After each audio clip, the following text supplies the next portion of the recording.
This meeting to order. Texas Real Estate Commission at 10:05 a.m. And this is the Texas Appraiser Licensing and Certification Board, also called to order. I'm going to ask Commissioner Leonard to lead us in the pledges of allegiance, national and then state. I pledge allegiance to the flag of the United States of America and to the republic for which it stands, one nation, under God, indivisible, with liberty and justice for all. Honor the Texas flag. I pledge allegiance to thee, Texas, one state, under God, one and indivisible. Thank you, Commissioner. This is a joint meeting of the Appraisal Board and the Real Estate Commission, and I would like to start. I'd like to go around the table, everybody introduce themselves, tell us where you're from, and then if our guests and staff can also introduce themselves. I'm Scott Kessler. I'm from El Paso. I'm Bob Leonard, San Antonio. Tony Pena, Lubbock. Jim Jeffries, Georgetown. My name's TJ Turner. I'm originally from Lubbock. I've lived in Austin for about 15 years. Chance Bolton, Austin. Buster Renfro, Austin. Martha Gale Reed Lynch, El Paso. Kristen Warman, Austin.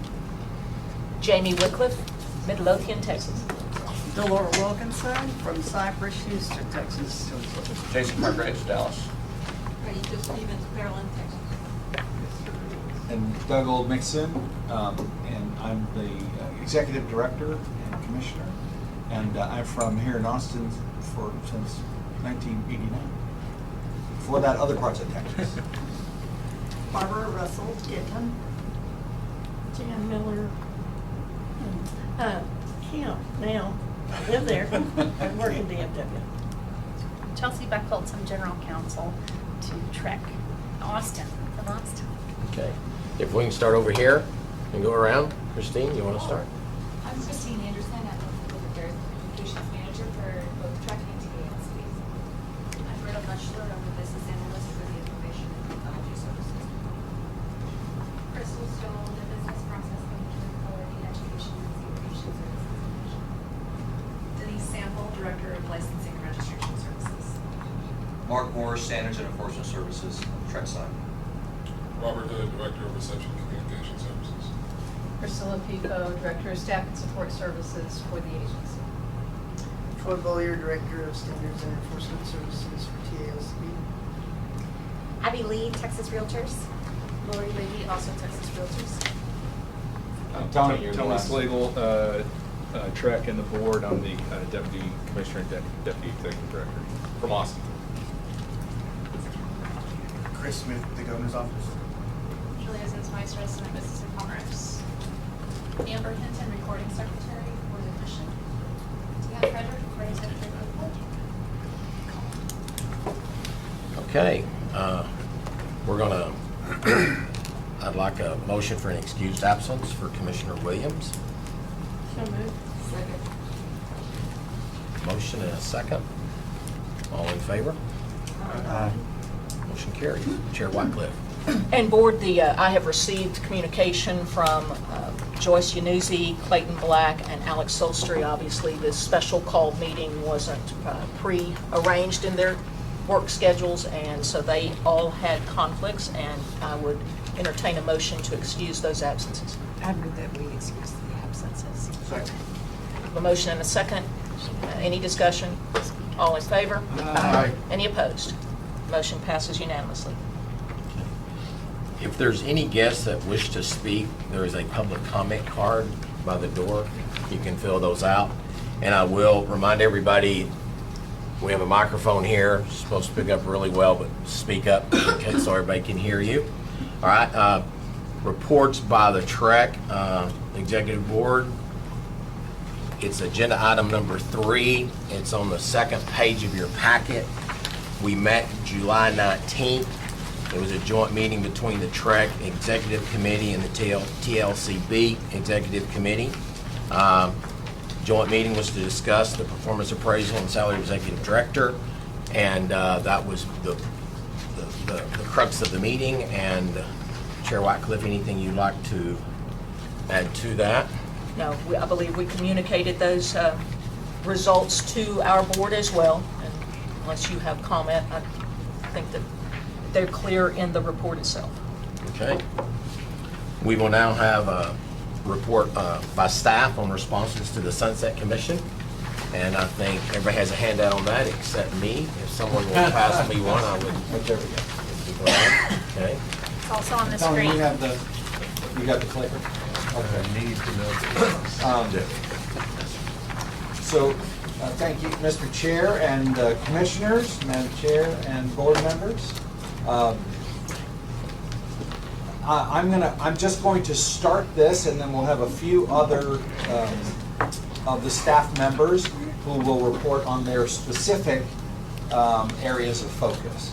But these were you'll see on the screen, there are basically 3 areas where the most heavily focused on areas in the Sunset Report. So the areas of concern. There were lots of other peripheral areas for improvement, some adjustments to licensing for instructors, eliminating some unnecessary registration of offices and things that we had recommended that are all included in there. And then some other general improvement kinds of things that just bring a lot of the agency's practices up to standards with other licensing agencies. So those kinds of things. But these were the principal areas of concern. And that is in the areas of customer service, of course, our contact center, probably the thing that had the most focus. So our response times inadequate, too long response times, and then the ability to give realistic, meaningful application processing measurement times. So we have there are ways to report that, but the tools that we had in place were insufficient to do that in a way that's really meaningful. How often do we have our hands on it? In both of those areas, you'll see significant improvement, and I'll let others talk about. I think everyone knows both of those were kind of unacceptably, the levels that they were at were unacceptable, or the status. And so we have spent significant amount of resources, time and energy, and expertise and innovation addressing both of those, and so you'll get a report on the results. The second area was budgeting and long-term facilities reserve funds. So the principal question around budgeting and investment policies was we had a significant period over the last 5 or 6 years where the budgets that we put together, we would spend less than we had budgeted for expenses, and we would take in significantly more than we had budgeted for revenues. And the principal reason for that on both sides, one was some efficiencies, so we didn't quite spend as much as we thought we would. Tried to be conservative on that side. And then on the revenue side, of course, we tried to be conservative there too, just because real estate is so cyclical. But the policies that we had in place were the focus of Sunset was you have to get more realistic about both of those numbers, because it results in net positives, excess revenues that need to be dealt with. You need to try to diminish that. Okay? And so we'll talk about what we've done in that arena. And then the last thing was the reserve fund balances.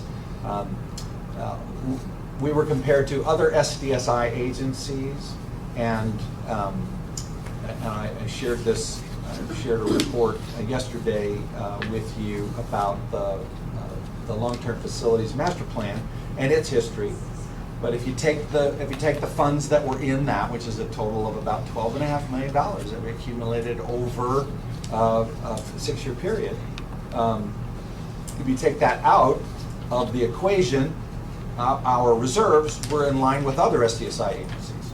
But it was not taken out of the equation. And because and the reason for that was principally because the Sunset Commission was critical that we together had not adequately circled those funds and determined what purpose they should serve and what limits should be on them.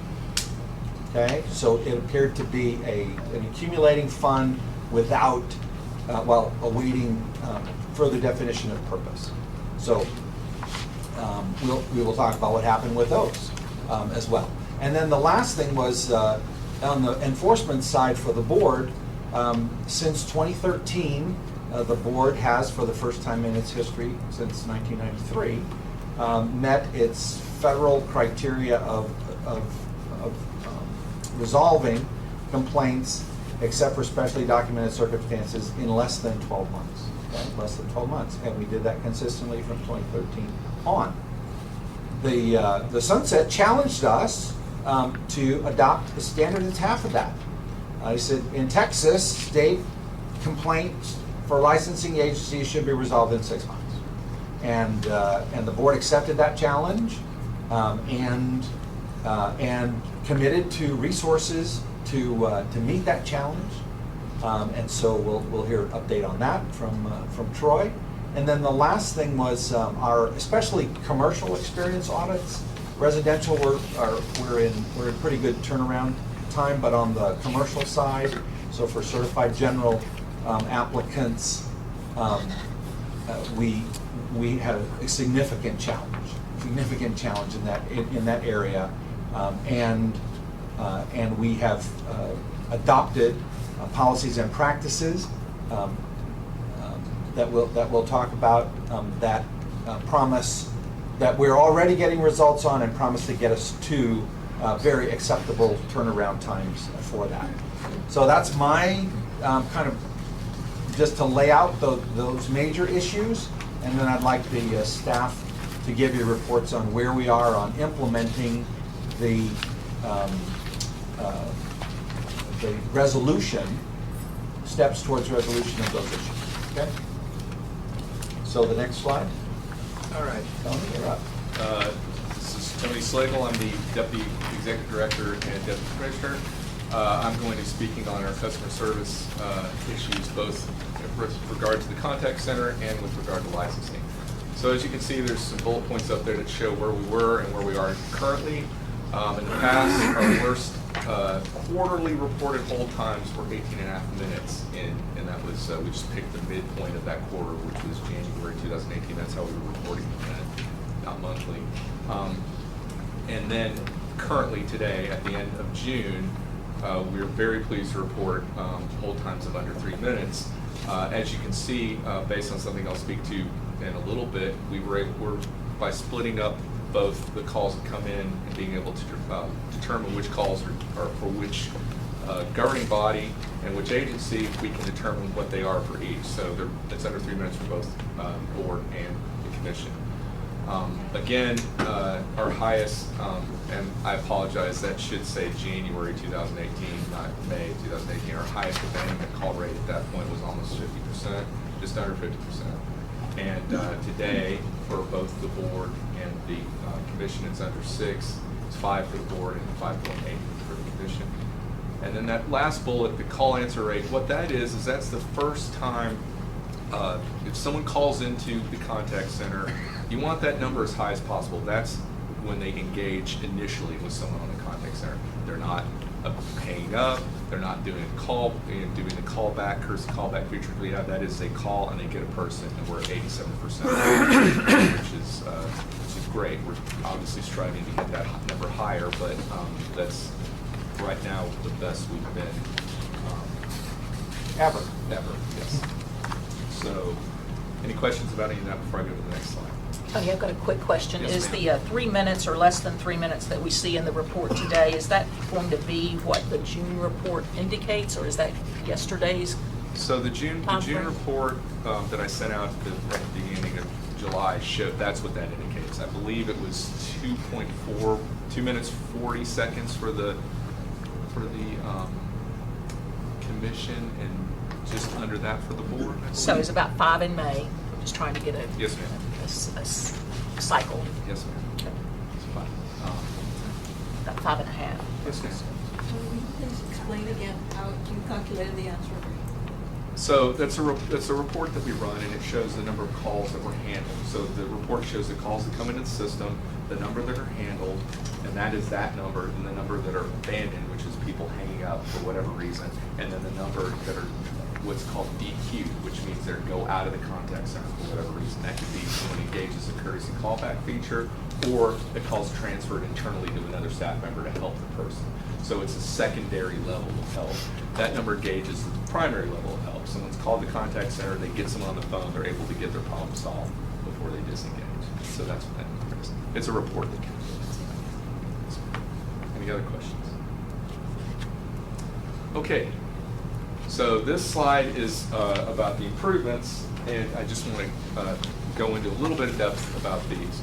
So on the contact center, we've added new employees, and this has been a process over the last little over a year. We've added 10 net employees, and what I mean by that is there have been people that have retired, some people have left, and we've added new employees. So over that time period, we've added an additional 10 net employees. The call tree structure and the courtesy callback feature, those were implemented after June. The catalyst for that was if those of you who were on the commission and the board previously recall, last June we engaged our internal auditor to do an audit of the phone system. Prior to that point, we were looking at other ways, other systems to purchase. We didn't have enough information about the system we had in terms of what it could do. The audit essentially opened our eyes to the fact that we could maximize the current system we have. So in an attempt to do that, we implemented a call tree structure which gave various cues, directed people towards people on the contact center based on their expertise. So there's low-level calls, and if you elevate up to if you need specific answers. So that call tree structure was implemented mid-June, and then the courtesy callback feature was put in place at the end of August. We were the first agency that DIR at the time. It took a while for them to figure out how to do it, but once they put it in place, both of those had a significant impact on the ability for, give people other options, knock the abandonment rate down as well. So, let's see. And then at that time as well is when we started tracking the abandonment rate. That wasn't a metric we tracked prior to that. The audit shined light on that as something we needed to be watching, so we started looking at that point. The number that was reported in that January was something we were able to go back and look at, but at the time, staff and the policymakers weren't aware. We just weren't reporting that metric, weren't aware of that number. When we started reporting it, we had already started making progress in getting that number down. And then the other thing that happened was I was promoted into this position, and one of my main duties was to focus on the frontline operations, have a little bit more bandwidth to make sure that we're taking care of business when it comes to the contact center and licensing. And so that has helped in terms of making sure that we're focused on what we need to be focused on. In January of this year, we hired a new manager who had a significant amount of experience in terms of the contact center software that we had in place and managing the contact center. He brought that expertise into place. And as part of that, he implemented what's called precision queuing, which means that we can move people from queue to queue based on the pressure that's being put on that particular queue on any given time. So if we notice that people are calling and pressing 5 and there's a long hold time on that, we can move people from queue to queue and do that instantaneously. Prior to that, we had to call DIR to do that, and it could take anywhere from 2 hours to a day for them to move people, which by that time the emergency was over with. But Robert was able to get that implemented when he got in place. We also, we added a separate phone line for the board, which allowed, which was an understandable complaint, people calling for board issues when it was one line had to wait behind a larger number of license holders to get the help they needed. So by doing that, we were able to knock the hold time down for board license holders and get them the information they needed sooner, as well as taking those calls out of the queue for the TREC calls. So, let's see, I'm sorry, I'm just making sure. So, the other things Robert's done, just because they're important in terms of managing the contact center, which has helped with all of this, is a new training process, which gets people on the phone sooner. We've got sign-in codes required, which we didn't have prior to that, so that there's a better way for him to manage the system. He knows when people are on or off the phones and able to move people around. It gives us more accuracy, increases our accuracy on who's available to answer calls. This June, he implemented a reward system for the people. That's a hard job, and it's really helped with morale to get people engaged even further. He's added their performance on the phone to the performance evaluations, which has helped. He does monthly coaching sessions on things that they may not quite get to make sure that they're up to speed on that. And this is a big one, which is great. We started cross-training between people on the contact center and licensing, so that they're shadowing each other to know what issues are coming forward, so that they're prepared to answer them when the calls come in, or if they go to licensing. If licensing is, or if the contact center's hearing issues, licensing is aware of them as well, so that's really helped. Other things we've done to take the pressure off the phone, looking at this is something I mentioned in my report, this kind of holistic approach, was to give people less of a reason to need to call. So we implemented the printable license history. Right now it's just for TREC license holders, but that took some pressure off. We put the application tracker on the website in February, which was a large reason why people were calling, and now they can just log into the website and see where they are. This is for sales agents, but see where they are in terms of their application.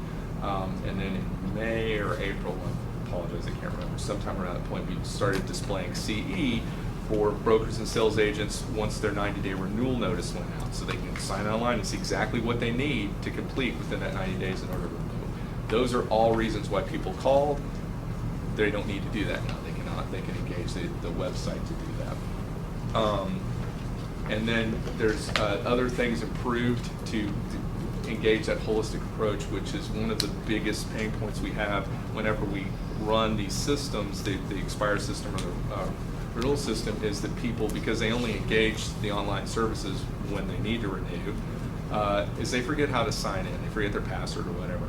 The system currently is not the easiest way to retrieve that, so we're working on ways to get that done, make that easier, make it fair, so they don't, because right now a lot of people have to call in order to get their password reset. We don't need them to be doing that. That's the technology's there to fix that, and that's going to be implemented. For the sign in. Oh, they're going to start testing that. So that's going to start testing that next week to make sure we can get that going. Application tracker for under license holders. We're hoping to have that in place for the board by the end of July. So board members will be able to go on and see where they are in the process. Our board license holders will be able to go on and see where they are in the process for their applications by the end of July. And then CE display for other license types. Kind of on a high level gathering information on how we can do that. It can be complicated for the license types, but that is something we're moving to do. Before I go to the licensing, any questions about any of this? All right, I'll try to make this quick. I do have a question. Yes, sir. Tony, congratulations, and Mr. Hood, congratulations on a great June. As you know, the call wait time has kind of been the elephant in the room for quite a while. Yes, sir. My only concern is it was June an aberration, because we've got a couple of months, April 5.5 minutes, May 6 minutes. Neither one of those numbers are acceptable. 2.5 minutes is a huge improvement, but we all, I think everybody in the room wants to see an eventual goal of when somebody calls, we pick up the phone. So I'm not, do you get a running number? In other words, do you have any feel for how July is going? Are we on track, or was June an aberration? No, July right now was hovering around about 4 minutes right now. Typically the beginning of the month is heavier. We get heavier call volume, and the hold times can be a little heavier for that. Although this past Monday we handled just over 1,000 calls at a 4-minute hold time, which is a significant improvement from what we've done in the past. Yeah, I can't speak to that. I understand your concern, and that's something we want to ensure is that this is sustainable. We want to make sure we're doing everything in place to make sure these numbers are sustainable and that they're not aberrations. There will be outliers, but that's what those need to be. And they don't need to be month-long outliers. They need to be points where we see, okay, this is a pain point. What do we do to fix this to make sure that we're doing what we can to keep the time down as low as possible? Did that answer your question? Anything else? Okay. So application processing. As most of you know, in March we split the education licensing division into two separate divisions, one focused specifically on licensing and one on education. That has helped in terms of, again, zeroing in on certain things. They have added additional staff on the licensing division. There's a manager now, as well as 2 additional people that are currently being trained to process applications. So that's we're moving towards hopefully getting all of that wrapped up soon, so we can. It takes a while. Applications are a little complicated, so it takes some time to get them up to speed. But once they're up to speed, it's fairly straightforward after that. We have in place finally the ability to track when our staff is processing an application. Their hands are on an application. We haven't had that in the past. That was all inclusive of when they were touching it and when we were waiting for a response from the applicant. Because that happens. We send a curative letter out. They need to submit some additional documents, and that was inclusive of what we could capture at that point. Now we have things in place where we're able to capture that information. How long is our staff actually touching something? Because that's what we really have control over. That's what we're trying to manage. Right now we're working out some of the issues in terms of getting a robust report that will help Denise, the licensing manager, manage the staff on that, but also to provide you, the policymakers, metrics to see exactly where we are with regard to all of that. Let's see. So again, improvements on the licensing side are to open up the app tracker to the license types, to fix the online sign-in. And the big one is the documents upload, which will significantly help not only the time to process, but the frustration people have emailing documents to us, and it will increase the ability of licensing staff to actually manage their time, because the documents will go straight into a system, a workflow system they can manage. That is currently with the we've got 2 outside vendors working on that, and it's currently with one of them because I believe the last version of that had some bugs in it that they needed to work on. So once that's implemented, that'll be huge. That's really all I have. Ask any questions. Yes, ma'am. When someone applies for a real estate appraisal license to them actually getting it, what is the typical time? Troy, do you know that? I don't know the time frame for processing an application. She's asking, I think, about a real estate license, not an appraisal license. I'm talking about an appraisal. Oh, are you? appraisal. Well, we do. That's what we're still working to capture accurately, is how long it takes us to process that information. Because if we have to send a letter to request additional experience logs, Sure, or certificates or courses that need to be completed, we have no control over the amount of time that takes. I'm just curious, what would be an average or a typical? I know that they're different. Yeah, I mean, I We don't know. can't speak to Okay. that. Okay. We have a goal where we want to provide some kind of response to a document that's submitted to us, whether it's the first, second, or third submission within, 7 to 10 business days. We want to provide a response. But as far as the application processing time, it's on capacity exam, get fingerprinted for a background check. There's a lot of factors that are outside of staff's control. And so that's what Tony was speaking to. We're trying to isolate and report on how long we've got it. Is there any gauge from the moment that you have everything to the issuance, what that looks like? Well, the factors on the appraiser side include the experience audit, but, in an ideal situation, if we've got everything that we need, for the most complex appraiser application, it's about an hour for one person to sit down and review them if we have everything. They move on to an experience audit, but again, it depends on what was submitted and what form it's in. On the real estate side, I know when we have everything, if we have all the documentation we need and it's submitted, the license is issued, processed within 24 hours. Yeah, it's an automated batch process. Yeah, it's the issue of making sure we've got everything. And one of the things that complicates it is that the application's open for a year. So there's a long time period for which people can wait to respond. We need to make sure on our end that we're taking care of business in terms of what staff is doing and the processing time we're doing to make sure that's efficient and accurate and this turnaround is as quick as possible. And do we have sufficient staff? And let me say, a little bit of this is anecdotal evidence, but the calls I get, and I'm not any different than anybody else, I'm sure. The number one complaint is communications, has always been. The number two is application status. Now, I don't know why, and it's very possible that the applicants are not getting their whatever documentation they need to submit in on time and whatnot. I don't know where the problem exists, but that's the other complaint I get. So to answer your question about... So do we have enough people? And do we have enough resources? Well, I was going to say, answer the question about that. We've currently got 2 people that are training right now.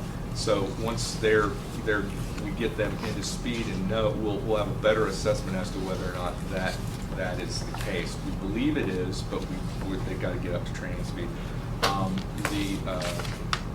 And then the process we have in place where we're actually able to track how long it takes will also help us determine whether or not we need to add additional resources. But that is definitely something that we're keeping an eye on. Understand that we're here to help all of you. Yes, sir. Thank you. Mr. Hood, do you have enough people? Right now, I have 4 people coming out. Well, they just came out of training this past Monday, and we have a posting out for 2 more. So once we get everyone in the office. Is that enough? I believe we'll be in good shape. Okay. So you're currently at 24 out of 27 authorized positions. You've got 2 more coming on, so you'll be at 26 out of 27. That's right. That's a good place. Good. Any other questions? Any questions? All right. I do have one. Have we ever had limits on how many we could hire at any certain time? I don't know. No, ma'am. No. Not since we've been SDSI.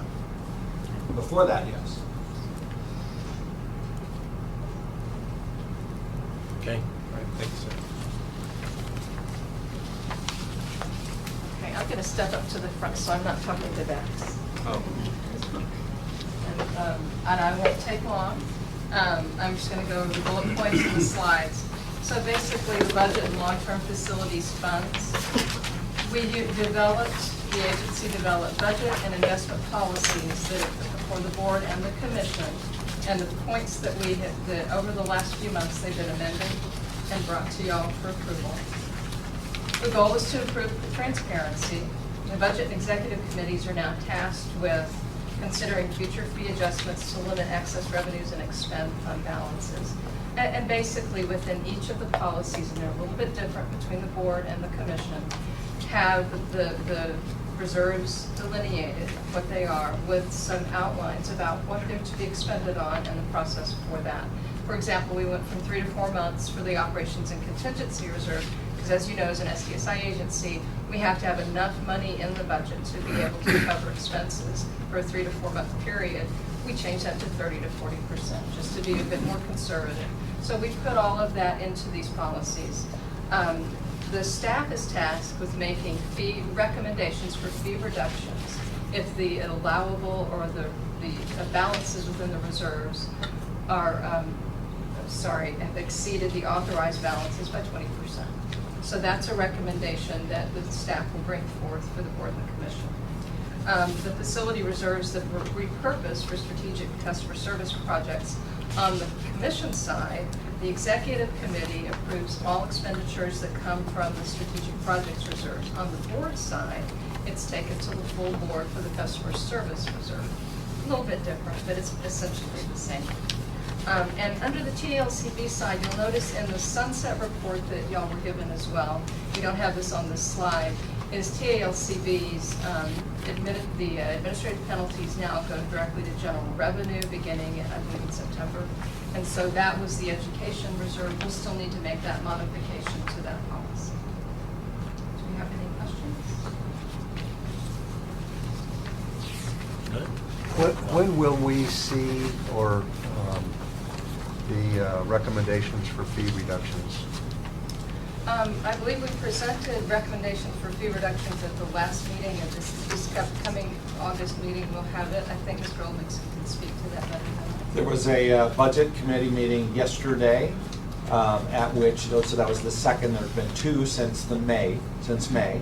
And at those two meetings, the committee, budget committee, is making recommendations for about, well, in terms of numbers, I think there are 5 or 6 fee reductions. And then there's one that they're not recommending, but they're recommending that the full commission consider. So they're not, the other ones will already be built into the budget. They've made that recommendation, or the full budget, it already includes reducing those 5 fees to 0, basically, the smaller ones. And so at the full meeting, it'll be in your materials, actually, before the end of July. You'll get all of that, the report of the committee and the copy of the budget, so you can review it as well, and then it'll be in your meeting materials for August. Any other questions?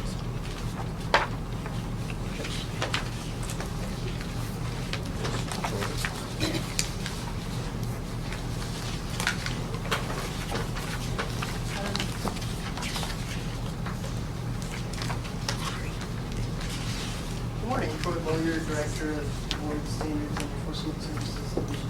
I wanted to give you an update on the implementation progress that we've made on the board side with enforcement. And of course, the big focus has been turn times. Troy, a little louder. Sure. The big focus from Sunset has been the turn times, and so we've got a new challenge of 180 days on the complaint side of things, which is a definite move in the benchmark from 1 year. And then the other big concern is the commercial experience audits, which has been a challenge. And as you will recall, board members, maybe some of the commission members don't know this, we had a change in the federal criteria last year that changed the requirements. And so we had a significant bump in applications that corresponded with some staffing vacancies. And so what we have done is hired 3 new staff members, and they all have started now. The last one started in May, and they've been going through training to address many of the issues that Sunset pointed out, such as prioritization of cases, focusing on high risk, so we get those in and out quicker, triaging, all that kind of stuff to make us as efficient as possible. And we're having regular meetings. For example, the group that handles high risk meets once a week. And so we're staying on top of that, and we're seeing progress.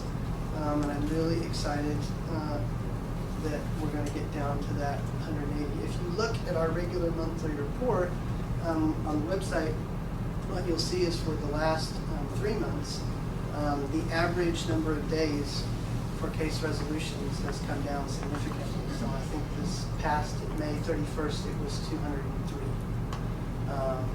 It's been hovering right around above or below 200 for the last 3 months. So we have a little bit of a backlog of some older cases that probably require litigation, but that's why we have that new attorney, and she's just burning things up moving very quickly. The other challenge that we have is the commercial experience audits. And we brought on 6 contractors after we went through the request for qualifications process. Quite honestly, the procurement process, which is a legal requirement, kind of hamstrung us a bit, so it took us some time. But finally, with June, we got all of the documentation signed. We have 6 contractors who are doing work. They've committed as part of the agreement to churn those experience audits, which, to remember, is looking at two separate work files and appraisal reports within 30 days. Quite honestly, while I have limited data at this point, because I haven't had a lot of time for them to work, many of them are turning it in less than 30 days. So we're very optimistic about that. The other thing that we're planning to do, of course, the in-house investigator that we have is still also doing that work. We're putting all that focus into the commercial audits. And then, as the board directed, we also planning in the future to look at outsourcing the commercial complaints. But given the commercial audit backlog, we wanted to make sure and get that under control. So what we've been doing in the interim there is sending those commercial complaints to the peer investigative committee. Hey, Troy, can I have a question? So how much time, or can you give us an idea of how much your general investigator is spending on commercial audits at this point? That's the only time they're spending. That's what their focus is. They're, like I said, They're not disciplinary cases. Right, yeah. Mr. Jacobs is solely focusing on managing the contractors and doing his own commercial audits. And that seems to be working well. Like I said, we've hired those new residential investigators, and they're working well, and we're making progress. I have a weekly meeting on the commercial audits every Monday to make sure we stay on top. And it's a challenge that we've been given, and I'm really excited about the new team we have, though, and I have every confidence that we're going to reach those goals. And because that's what's really important to our team, is we want to give good customer service, and the turn times for audits is just too high. How many audits have gone through the commercial contractors at this point? Well, right now we've had 4 go through them, and again, that's like I said, because we just got started really in June. But they are committed, and we are committed to holding them accountable to a max of a 30-day turnaround. Quality stuff?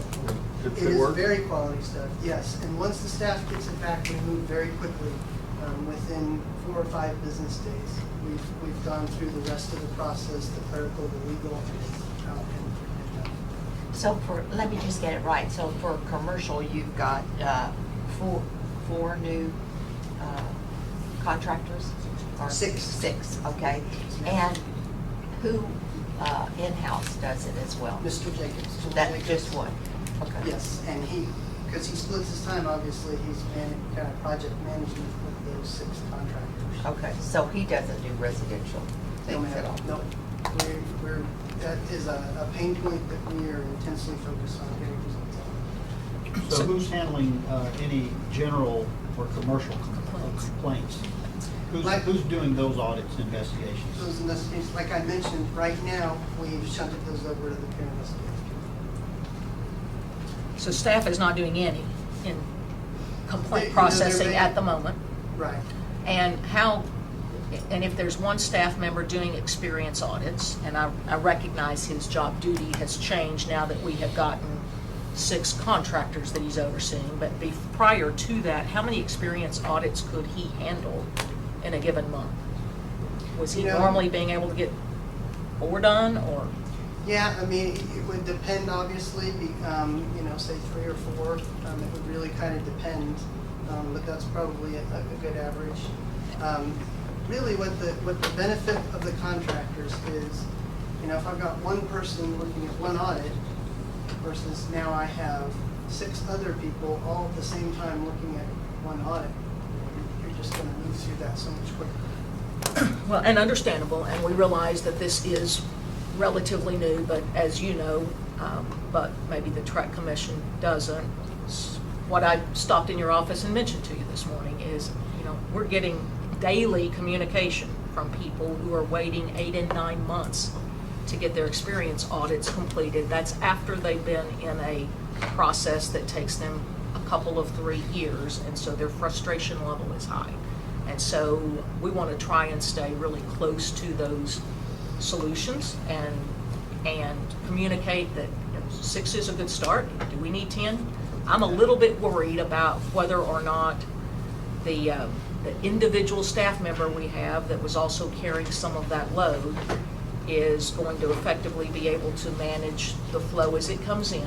And you've assured me that at the moment you're comfortable with that. But if we were to get an unusual complaint that also needed some internal staff processing, we could completely get off rails pretty quick. And one of the problems I think we've had in the past is it takes us 90 days to even comment on moving the ball, and it takes another 90 to get the governmental process done, and so we just don't have 6 months to keep trying to get it right, so we're gonna have to, I just want to communicate that, I guess, publicly. We gotta keep, And that's what On I top of wanted to that. tell you here today, was my commitment was to be very communicative, to over-communicate and let you know what's going on, are there changes, that kind of thing. Right now, I think we're operating with limited data, because like I said, we just started out. But yes, as this summer progresses, if we need to make a change, I'm gonna let you know immediately. we've got a meeting coming in August. I'd love to know if you have a recommendation, or, you know, staff has a recommendation in August that we need to do something different, or we can get even better. I mean, there's one thing to say, for instance, our hold times have gone from 15 minutes to 5, and then 3, and then 2. That's great, right? It's taken us a while to get there. And so, again, I just don't want us to continue to have the stats on our website look the same as they have for the last 6 months, because we've been trying to get this implemented. So we've got to turn the corner fairly fast. Madam Chair, I would say, let's be prepared. We have an enforcement committee meeting in next August. Is it either August or end of July, I can't remember which, but maybe we can talk about, even with the limited number, and see if we can get ahead of it if we need to add additional contractors. And since they're contractors, you know, it might be beneficial to go ahead and do that and have them at the ready. And bring the time down fast, and then we can cut back on the contractors, but it's a resource we have. Let's put them on it.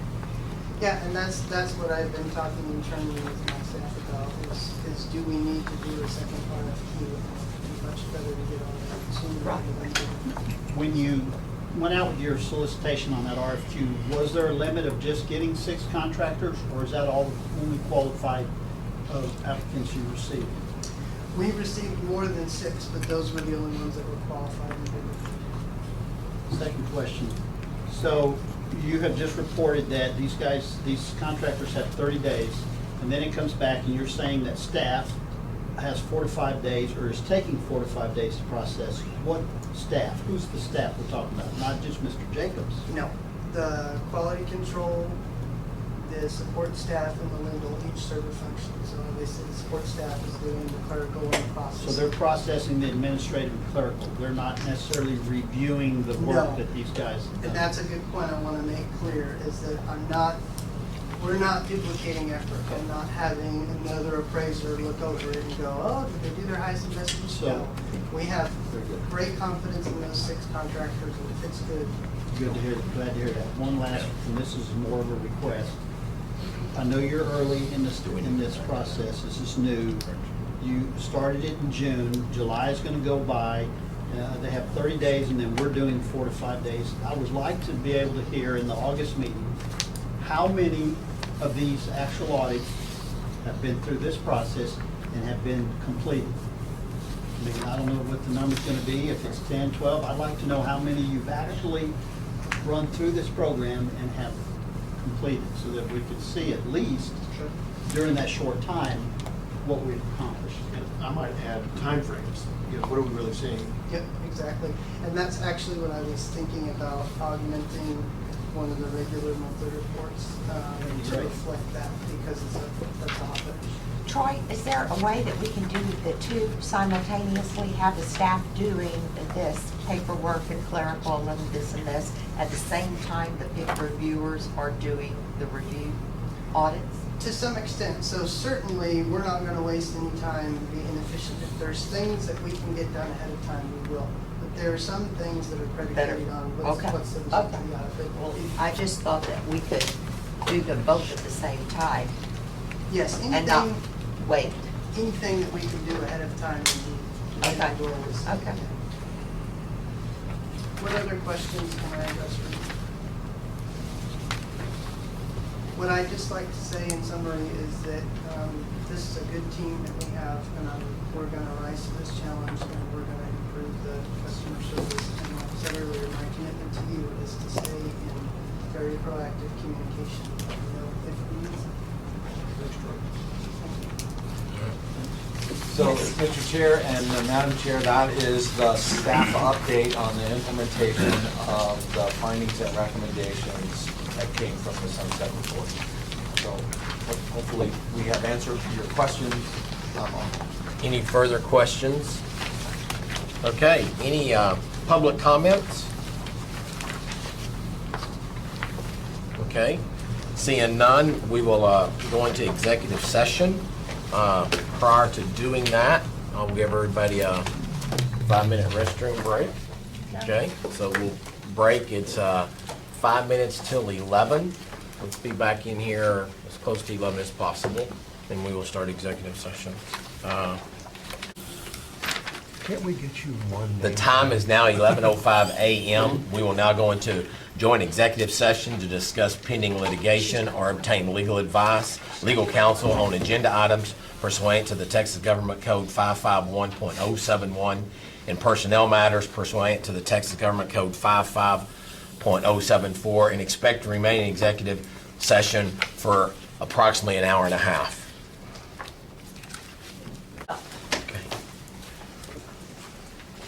It's now 1:12 p.m. We've returned from executive session. Pending business, discussion of possible action regarding the performance review of the TREC Executive Director, TLCB Commissioner. The Executive Director review has been completed, and I will go on to agenda item number 8, discussion of possible action regarding future agenda items.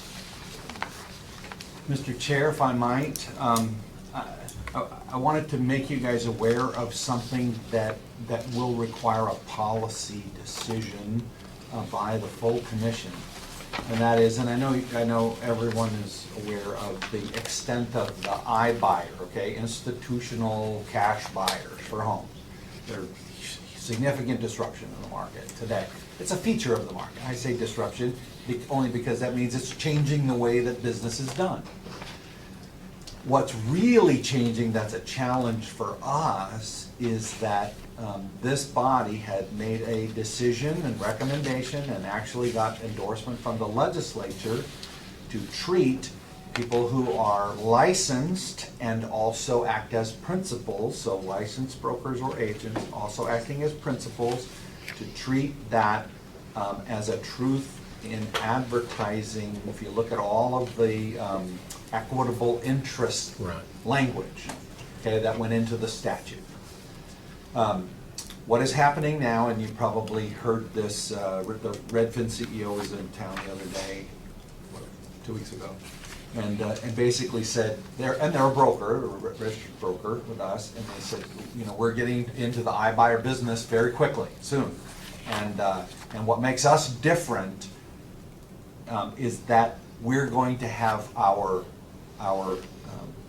ability to be an institutional buyer fully integrated with our brokerage services, okay? That's inconsistent with our statute.